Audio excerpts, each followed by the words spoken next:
I've spent 50 years working with stories, cataloging them, preserving them, helping people find the ones they needed.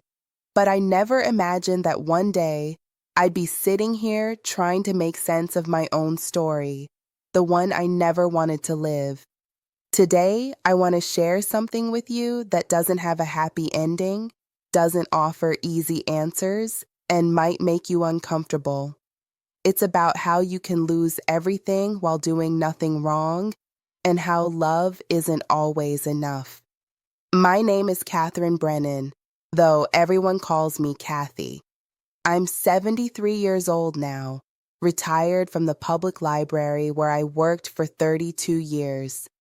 I'm sitting in the quiet corner of that same library, surrounded by the familiar smell of old books and fresh rain outside.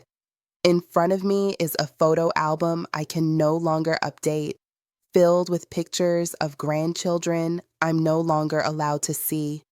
Let me take you back to 2008 when my story really begins, or perhaps when it begins to end. My son Connor was 32 that year, a good man who'd built a solid career as an engineer.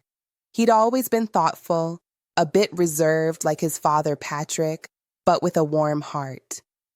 One Sunday in March, he called and asked if he could bring someone to dinner. There was something in his voice I hadn't heard before, excitement mixed with nervousness. Her name was Melissa. She was 27, beautiful in that polished, professional way, with golden hair styled perfectly and a smile that showed all her teeth. She worked at an advertising firm downtown, and you could tell she was ambitious. When Connor brought her through our front door, she handed me a bouquet of tulips, my favorite, though I'm certain Connor had told her, and immediately complimented our home. "Mrs. Brennan, your house is lovely," she said, her eyes scanning the built-in bookshelves Patrick had constructed himself. "Connor told me you're a librarian. What an interesting career. What kind of books do you enjoy most?" We spent that evening talking about literature, about her work in advertising, about Connor's latest project. She laughed at Patrick's jokes, asked thoughtful questions, and helped me clear the table without being asked. After they left, Patrick squeezed my hand and said, "She's a keeper, Kath." I thought so too. They dated for a year. Connor seemed happier than I'd seen him since college. Melissa integrated herself into our lives smoothly, joining us for Sunday dinners, remembering birthdays, sending thank you notes for the smallest gestures. When Connor proposed on Christmas Eve 2008, I cried happy tears. But Patrick never saw them marry. He died in March 2009, 6 months before the wedding. A massive heart attack while gardening, doing what he loved. One moment he was planting roses, the next he was gone. Connor was devastated. We both were. Patrick had been my husband for 38 years, my best friend, my anchor. Connor became my only family. The wedding in September 2009 was beautiful but bittersweet. Patrick's empty seat felt like a wound. Melissa had insisted on a small ceremony, explaining that her parents had died when she was young and she had no siblings. "I don't have family like Connor does," she'd said, touching my arm gently. "That's why I'm so grateful to have you." Connor's Uncle Tom walked her down the aisle. I remember thinking how sad it was that she had no one of her own, how lonely she must have felt. I wanted to be the mother she'd lost. Looking back now, sitting here with rain streaking the windows, I wonder if that was my first mistake, wanting too much to fill that role. The first year of their marriage passed smoothly. They bought a house 15 minutes from my apartment. I'd sold the family home after Patrick died. It was too big, too full of memories. Melissa would call occasionally to invite me for dinner or ask advice about curtains or paint colors. I tried not to intrude, remembering how I'd felt when Patrick's mother had opinions about everything when we were newlyweds. Then in June 2010, Melissa announced she was pregnant. I cannot adequately describe the joy I felt. Patrick's greatest wish had been to hold a grandchild. He talked about it constantly in the months before he died, imagining teaching a grandson to fish or reading to a granddaughter before bed. Now that wish would come true, even if he couldn't be here to see it. Liam Patrick Brennan was born on February 14th, 2011, Valentine's Day. 8 pounds, 2 ounces, with a shock of dark hair and his father's serious expression. When Connor placed him in my arms at the hospital, I felt Patrick's presence so strongly it took my breath away. This was his legacy. This was our continuation. "Mom, meet your grandson," Connor said, and his voice cracked with emotion. Melissa looked exhausted but radiant in the hospital bed. "Kathy, I'm so glad you're here," she said. "I'm going to need your help. I don't know the first thing about babies." I took her at her word. For the first 6 months, I visited 3 times a week.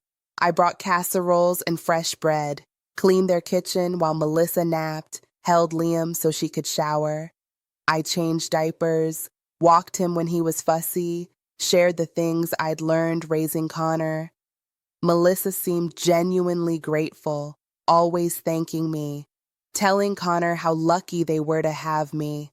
But sometime around Liam's first birthday, the atmosphere began to shift in ways I didn't immediately recognize. It started with small comments. "Kathy, the pediatrician said it's actually better if not too many people hold the baby. Something about attachment and routine. Kathy, we're trying a new sleep training method we read about. It's important that only parents do the bedtime routine, so please don't rock him when you visit.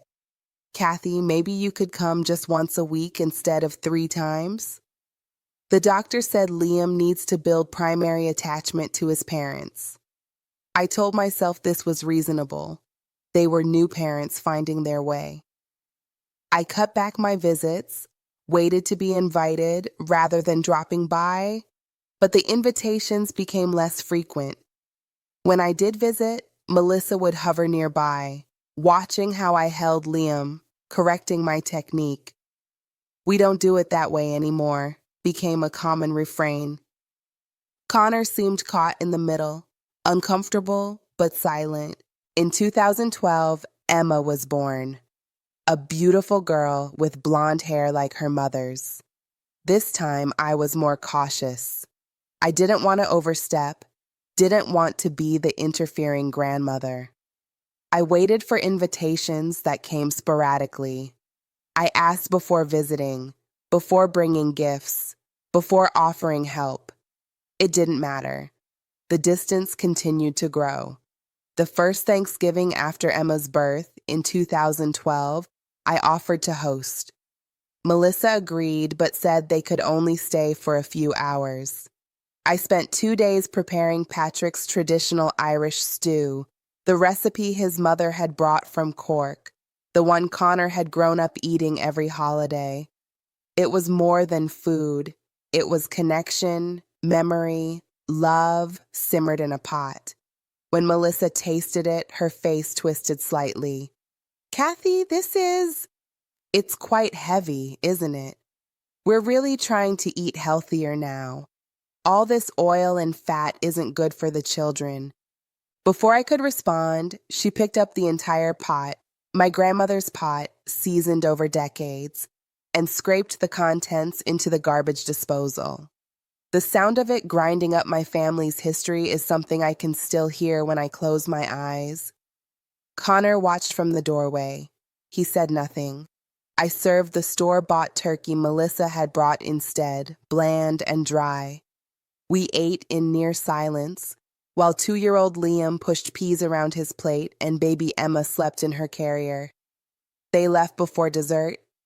That Christmas, I gave the children gifts I'd made myself. Hand-knitted sweaters with their initials, wooden blocks I'd commissioned from a craftsman who created replicas of old toys. The kind of thoughtful, lasting gifts I'd given Connor throughout his childhood. Liam and Emma were instructed to say thank you politely. A month later, walking past their house on my way to the grocery store, I saw those same sweaters and blocks on a table at their garage sale, priced at $2 each. I didn't mention it. What was there to say? By 2015, Liam was 6 and starting to say things that confused me. Grandma, Mommy says you were very strict with Daddy when he was little. Is that true? I'd been firm, but never strict. Connor had been a happy child, well-loved, given freedom within reasonable boundaries. Mommy says Daddy was sad before he met her, but she made him happy. Connor hadn't been sad. He'd been a contented young man with a good job and close friends. 4-year-old Emma chimed in during one visit. Grandma, why do you always try to tell Mommy what to do? Sweetheart, I don't.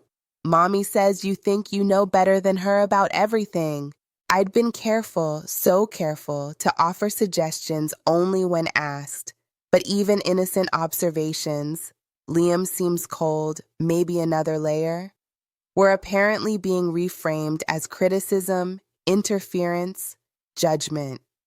I began to understand that I was being rewritten in their family narrative, transformed from loving grandmother into overbearing obstacle. The revelation came in February 2016, in the produce section of the grocery store. I was selecting apples when I saw her, a woman about 60, well-dressed, pushing a cart. She had Melissa's bone structure, her way of tilting her head. We made eye contact, and something flickered in her expression. Recognition, fear. She quickly turned and disappeared down another aisle. Melissa's mother, who was supposed to be dead. My hands shook as I drove home. I waited until evening to call Connor. Connor, I need to ask you something. Are Melissa's parents actually deceased? Silence stretched across the line. Because I saw a woman today who looked exactly like Melissa. And she recognized me. Mom. His voice was tight. This is complicated. Did Melissa lie to us?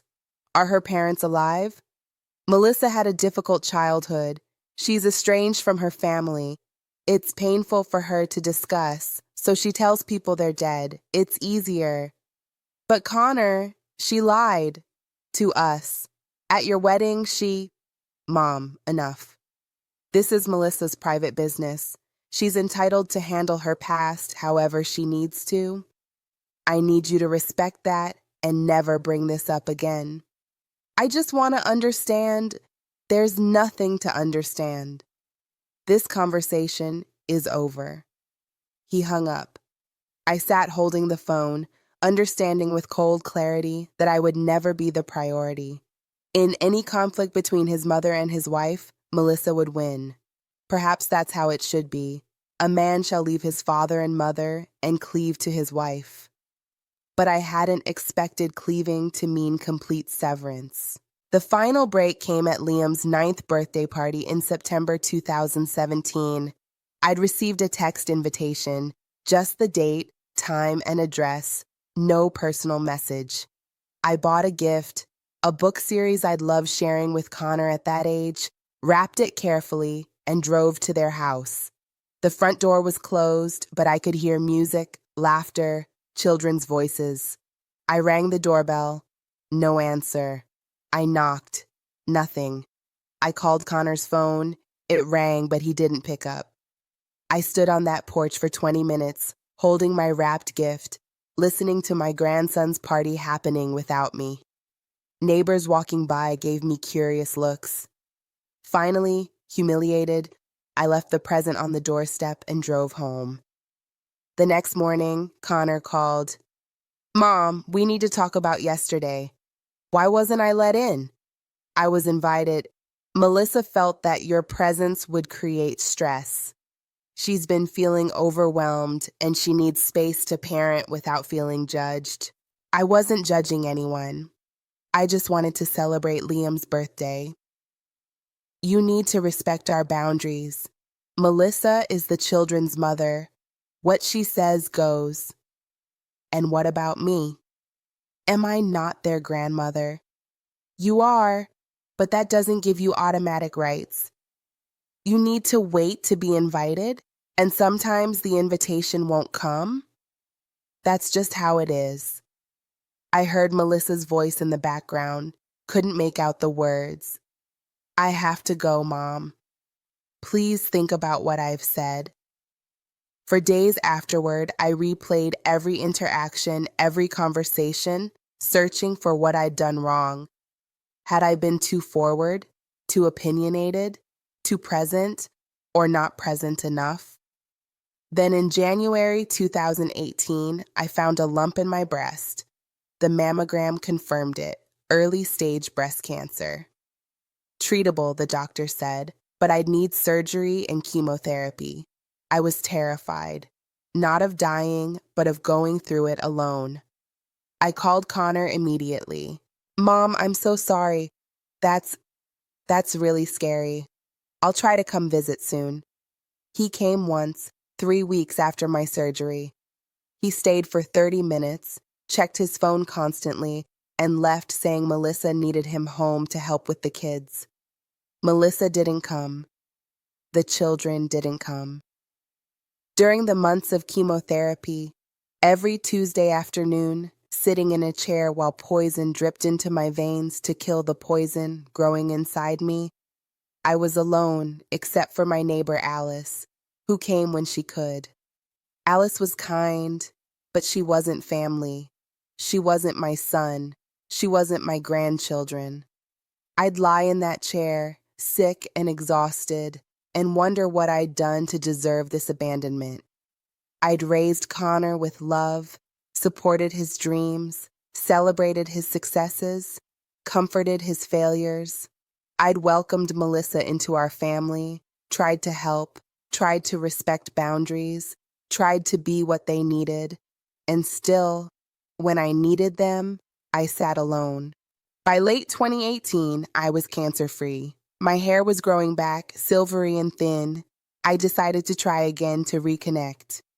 I sent birthday cards to Liam and Emma. They were returned marked refused. I called Connor's number, disconnected. I drove to their house one Saturday morning. The house was empty.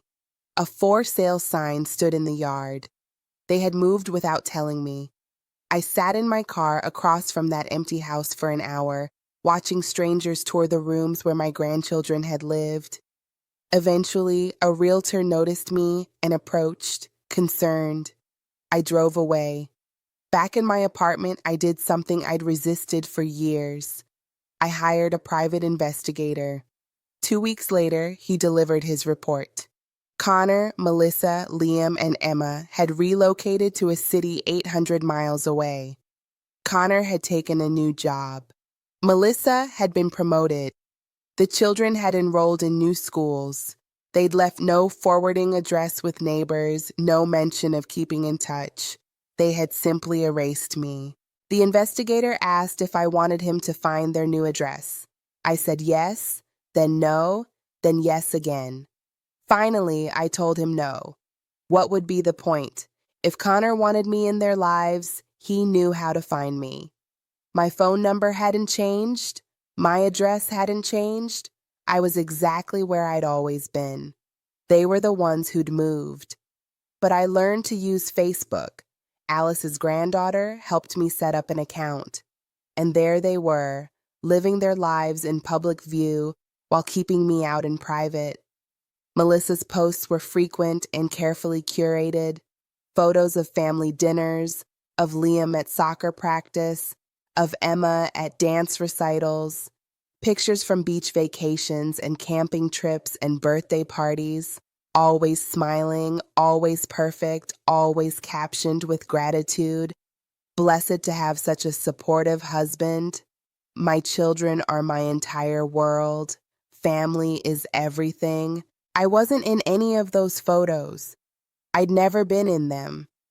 Looking back through years of posts, I realized I'd been cropped out of their story long before they'd moved away. Liam grew taller in the photos, his face losing its childish softness. At 13, he looked like Connor at that age, serious, thoughtful. Emma developed her mother's poise, blonde and pretty in dance costumes and school photos. I watched them grow up in pixels and timestamps, a grandmother haunting the margins of their digital lives. Sometimes people commented, asking about extended family. Melissa had answers ready.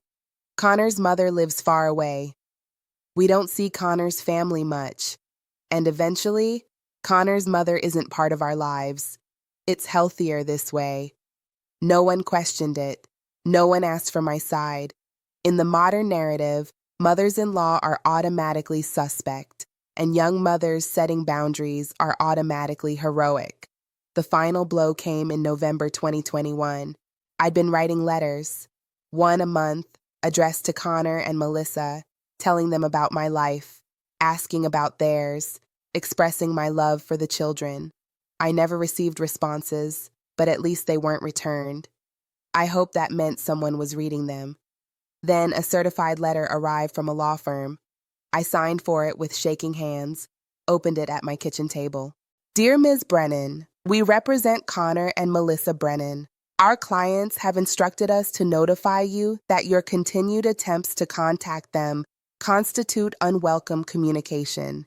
Your letters, emails, phone calls, and social media monitoring are causing our clients significant distress.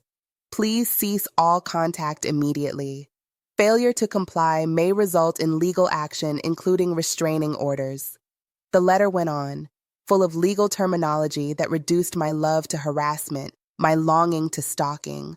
I sat in my small apartment, so much smaller than the house where Patrick and I raised Connor, where we'd hosted Christmas mornings and birthday parties and ordinary Tuesday dinners. I'd sold that house because it was too big for one person, too full of ghosts.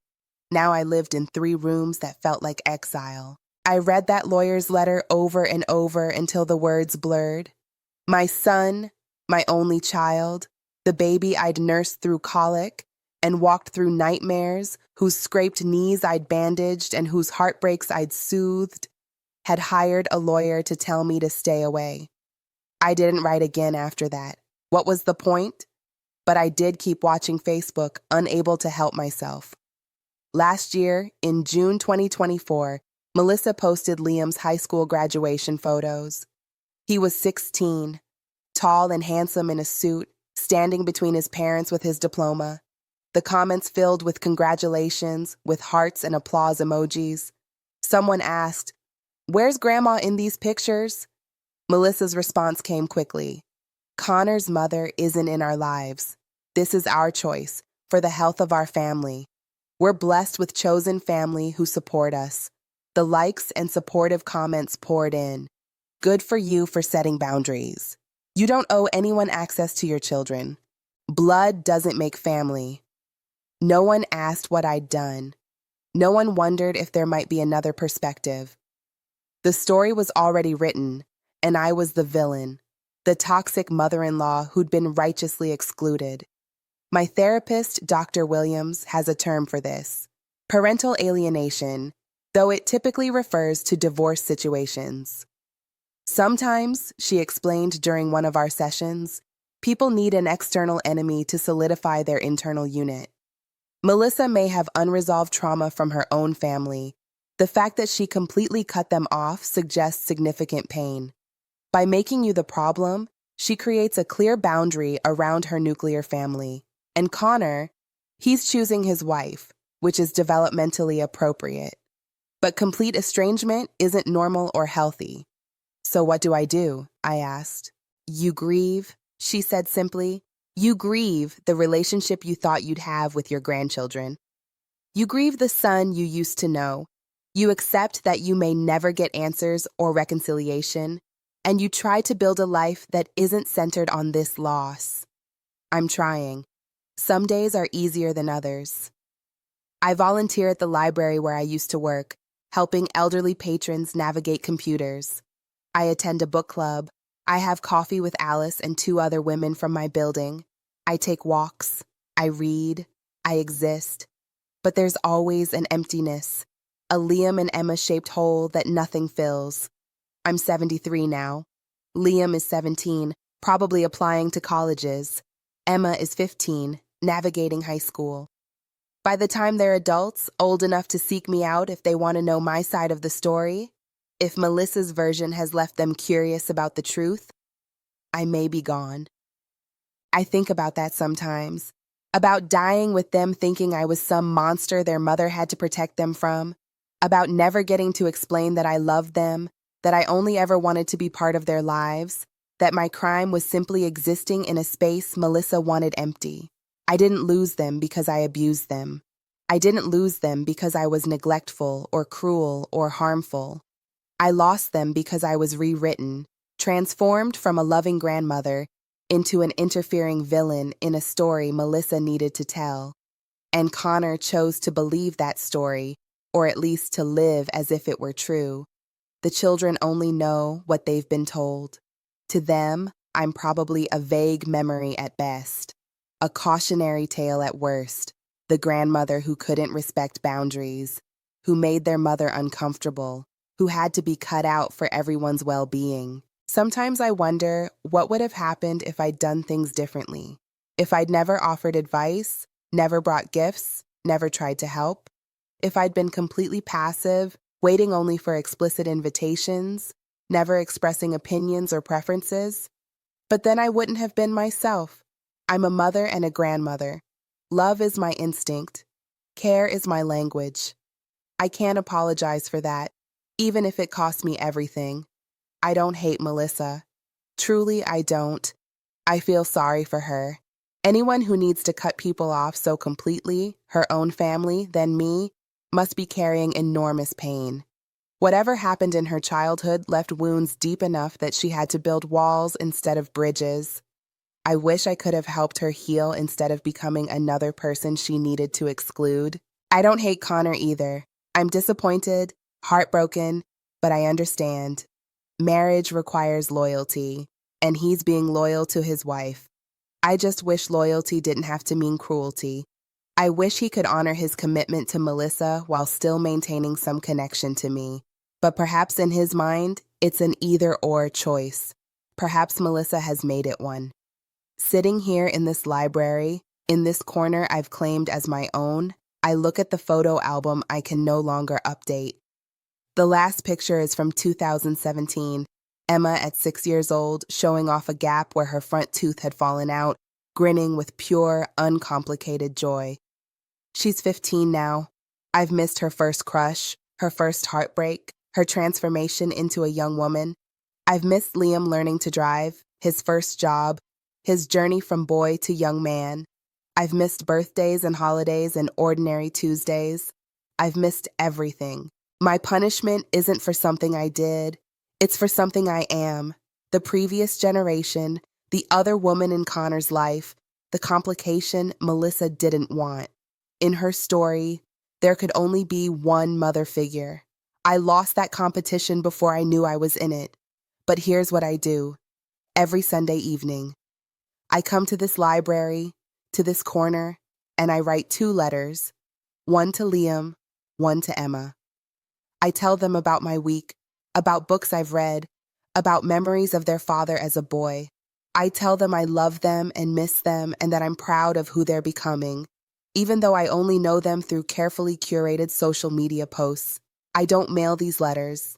They'd just be returned or used as evidence of my harassment. Instead, I put them in a box I keep in my closet. The box is nearly full now. Hundreds of letters representing years of one-sided conversation. If they ever come looking for me, they'll find that box.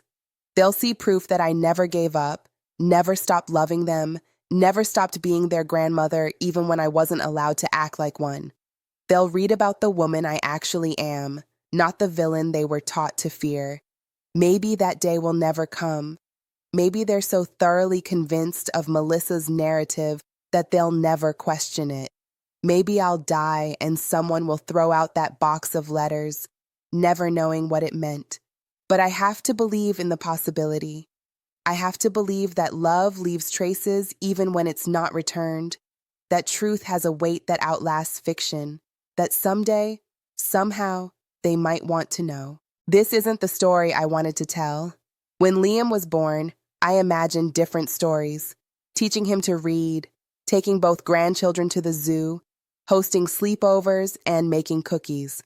I imagined being part of their lives the way my mother had been part of Connor's, the way Patrick's mother had been part of ours, despite her occasional meddling. But life doesn't give us the stories we want. It gives us the ones we get, and we have to find meaning in them somehow. So here's what I've learned. Sitting here at 73 with my photo album and my regrets and my box of unsent letters, love doesn't guarantee reciprocity. You can do everything right and still lose. Not because you're wrong, but because someone else's needs or wounds or stories take precedence over yours. Families are built on narratives, and whoever controls the narrative controls the reality. Melissa told a story where I was the problem, and that became the truth in their household. My counter-narrative, where I was simply a grandmother who loved too visibly, never got heard. Sometimes you can't fix things. This is perhaps the hardest lesson. I'm a librarian. I solve problems. I help people find answers. But some situations have no solutions. Some relationships, once broken, stay broken. Some losses are permanent. And finally, you have to build a life anyway. Even with the hole, even with the grief, even knowing you might die without resolution. I'm not the grandmother I wanted to be. I'm the erased grandmother, the warned against grandmother, the grandmother in the box of letters. But I'm still here. I'm still loving them from a distance.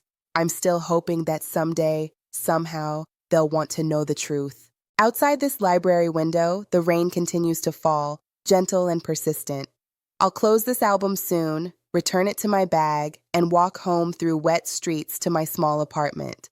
I'll make tea, I'll read, I'll write this week's letters to Liam and Emma, telling them about the new mystery novel I'm enjoying and asking questions they'll never answer. Tomorrow I'll wake up and do it all again. This life I'm living around the edges of theirs. This grandmother-shaped existence that has no grandchildren in it. It's not the story I wanted, but it's the one I have. And I'm telling it now here, because someone should know. Someone should hear the version where the grandmother wasn't a monster, where she was just a woman who loved her son and his children, who tried her best, who lost anyway. Because that's the truth Liam and Emma don't know yet. That's the truth Melissa will never tell them. That's the truth Connor has chosen to forget. I was here. I loved you. I never stopped. And if you ever come looking, you'll find hundreds of letters proving it.